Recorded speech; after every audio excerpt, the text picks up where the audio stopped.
ओम जय श्री कृष्ण।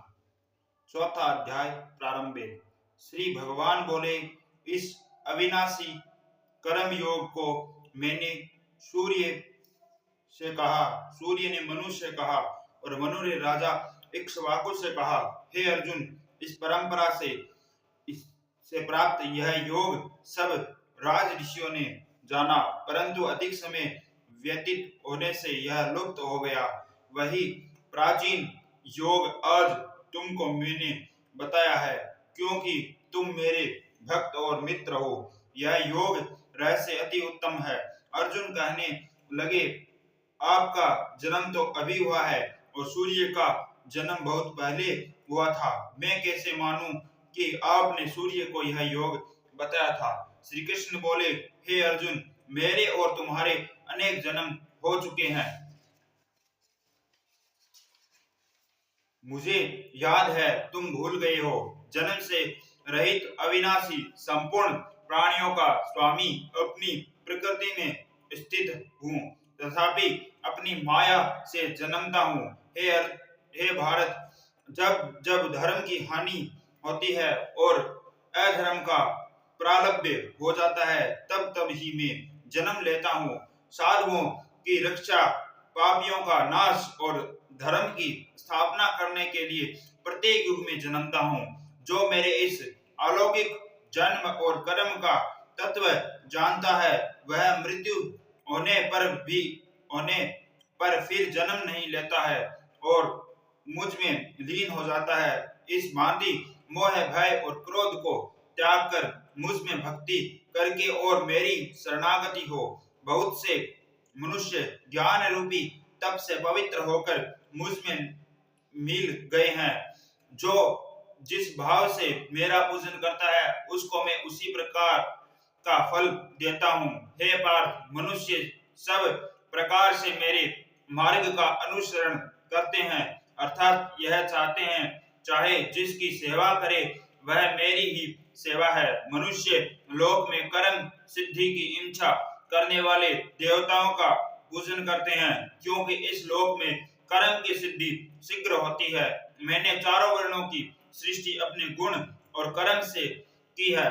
सृष्टि का कर्ता मैं हूँ, तथापि मुझे अकर्ता अविनाशी जानो। कर्म मुझको बंद नहीं कर सकते, तथापि कर्म में मेरी कामना नहीं है।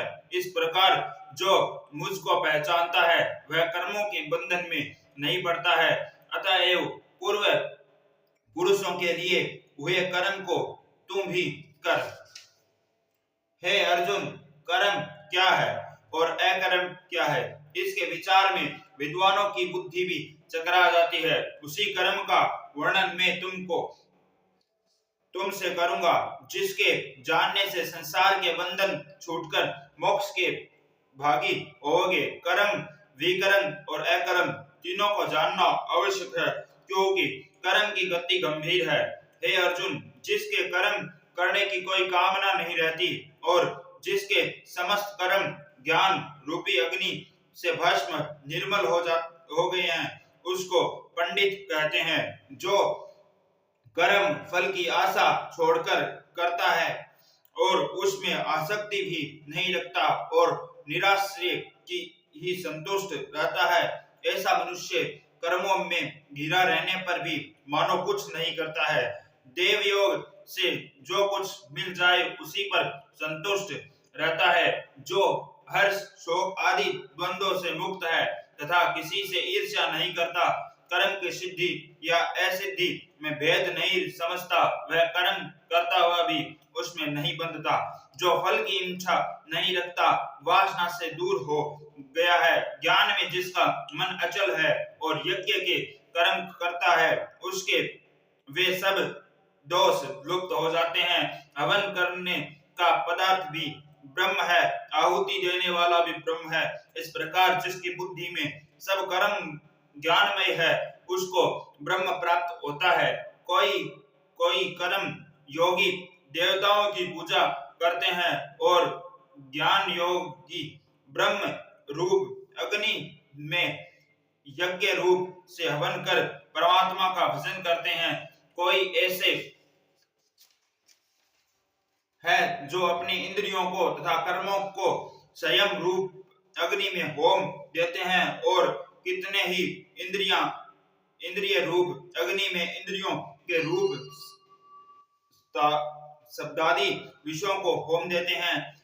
कितने ही लोग इंद्रियों के सब कर्मों को और प्राणों के कर्मों को आत्म ज्ञान से प्रज्वलित संयम रूप अग्नि में होम देते हैं। कोई तो द्रव्य यज्ञ करते हैं, कोई तप यज्ञ, और कोई योग यज्ञ, कोई स्वाध्याय और कोई ज्ञान रूप यज्ञ करते हैं, और कोई प्राणायाम में तत्पर रहने वाले योगी प्राण और अपान वायु में प्राण को रोकते हैं, और प्राण वायु में अपान वायु का लय करते हैं। कोई आहार को निरंतर कम करके प्राणों को होमते हैं, और वे यज्ञ वेता है। उस यज्ञ ही से इनके सब पाप नाश हो जाते हैं। जो यज्ञ में बचे हुए अमृत रूप अन्न को खाते हैं, वे सनातन ब्रह्म को प्राप्त होते हैं। हे अर्जुन, जो यज्ञ नहीं करते हैं, उनको यह लोक और परलोक दोनों ही नहीं है। इस प्रकार के बहुत से यज्ञ वेद में विस्तार सहित वर्णित है। इन सबको कर्म से उत्पन्न हुए जानो। हे परंत द्रव्यमय यज्ञ से ज्ञान यज्ञ उत्तम है। हे पार्थ, फल सहित सब कर्म ज्ञान में समाप्त हो जाते हैं, सो उस ज्ञान यज्ञ का तत्वदर्शी और ज्ञानी लोग तुमको उपदेश करेंगे। इसलिए तुम उनकी सेवा करना और उनको विनय पूर्वक प्रसन्न करके ज्ञान यज्ञ जानना। इस ज्ञान को लाभ करके तुमको ऐसा मोह फिर नहीं होगा। इसी ज्ञान से समस्त प्राणियों को तुम अपने में और मुझ में देखोगे।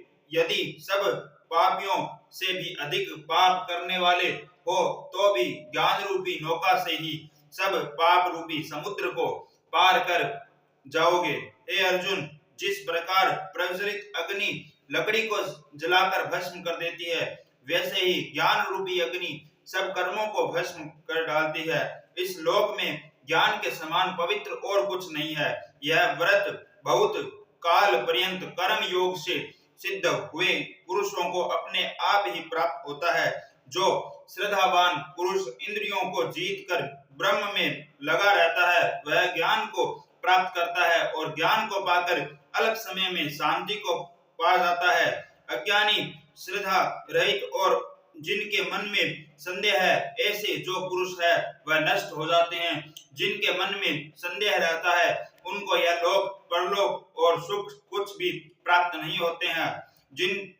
जिसने परमेश्वराधान और निष्काम कर्म योग के आश्रय से कर्म बंधन त्याग दिए हैं, हे अर्जुन, उस आत्म ज्ञानी पुरुष को कर्म नहीं बांधते। अतएव अज्ञान से उत्पन्न हुए चित्त के इस संशय को ज्ञान रूपी तलवार से काटकर मेरे बताए हुए कर्म योग को करने के लिए प्रस्तुत हो जाओ। इति सुपनिषदं ब्रह्म विद्या योग शास्त्रे श्री कृष्ण अर्जुन संवादे आत्म संयम नाम चतुर्थोध्यायम्।